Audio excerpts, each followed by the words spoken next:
Books are considered obsolete, and so is the canal. But these are things that people actually will always like. For this reason, the canal will be preserved, and books and bookstores will also survive.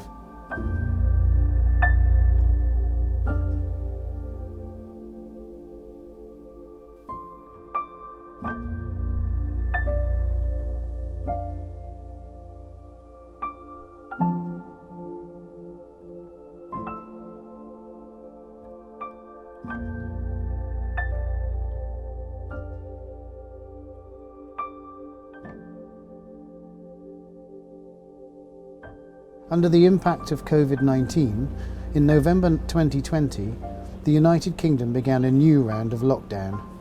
After a month of restraint, we finally ushered in the first light of the epidemic. Hey, this is Word on the Water, the London book barge. It's a bookshop on a 1920s Dutch barge, and we've been moving through the waterways of London since about 2011. But we are here in Granary Square in King's Cross, where we've lived permanently now for about 4 years, and we hope to sort of remain forever, really. When we started, it was just a boat on the outside, but we've now built a sort of messy world of woodwork and display as well. When we used to move every 2 weeks, we could this all packed away, but since we've been here now, we've built a rather more permanent sort of setup, so we're impossible to get rid of now. And this up here is we built a stage on the roof. From the day we opened, we always planned to have music and poetry performances and book launches and stuff up there. So as soon as the weather gets a bit warmer, we'll have live jazz and folk bands playing on the roof every day, which brings people from sort of all around to come and watch from up there as well. So we tend to get quite a crowd on a warm day. That's the gist of it. Maybe we'll go and look inside. Here we are inside. So all of this behind me that looks like a sort of Victorian library, this is normally open. When we first got the boat, this is just the open deck.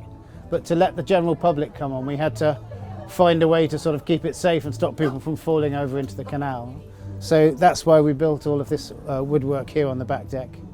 And we've got a sign above the door, please your mind and mind your head, which is kind of the philosophy of the business. So this room, which is where the bulk of our sort of adult book collection is now, was originally a big double bed. The whole boat was set up for people to live in, and we slowly sort of took away all the accoutrements of a normal domestic home and replaced them with stolen scaffolding planks and wood stain, and slowly the bookshop took over the whole boat. So when we first came, this was a big double bed, but now it's the main body of the shop. And here we are right inside the heart of the boat.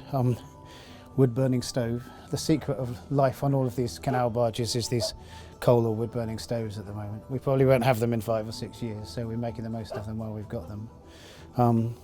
In here lives Jazz the parrot, who's been with us for about a year now. He was a very talkative and intelligent parrot.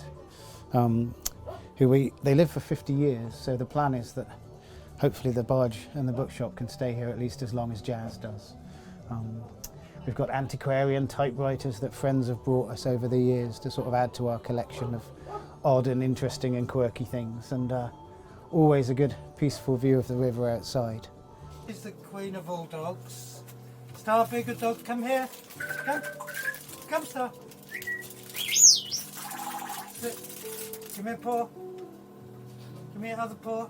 Other paw. Good girl. That's a treat. Well, there are 3 of us, and we already lived on boats. I've lived on a boat for about 15 years now. And so we were sitting talking one day, and we said, wouldn't it be nice if we could be bargees? A bargee is someone who lives on the canal and makes their living from the canal. And so we sort of thought about that for a while, and we thought, what would John and I have in common that we could run on a boat, that we could sell from a boat? And John did American literature postgraduate studies, and I went to Oxford and I did English literature at Oxford. And so between the 2 of us, we figured that books would be our most sensible thing to do, really. Jazzy, what you up to? Hey Jazzy.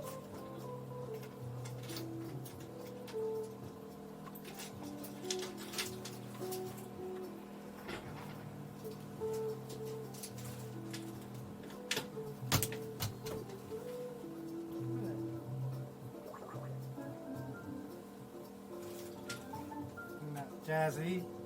He's a good bird. We wanted to be an English bookshop, an English language bookshop, because in London, if you start trying to have books in all the languages that people speak, because it's London, you'd need 15 different languages, and we don't know how to source those books. So English language we decided early.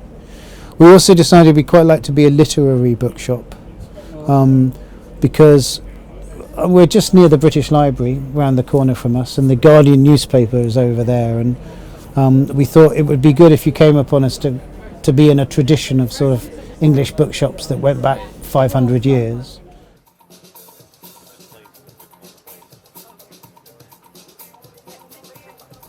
Our plans are, we want to have a pop-up version of our shop that can turn up in theatre foyers and art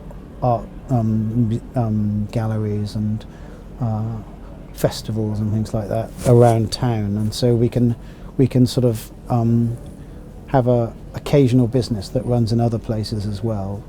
We also are going to start the festival version of our bookshop, because the music festivals will begin in Britain again, maybe this year, certainly next year. And so we're going to have a version of this bookshop that moves from festival to festival in the summer months, selling books at festivals, which will enable us to go to music festivals too.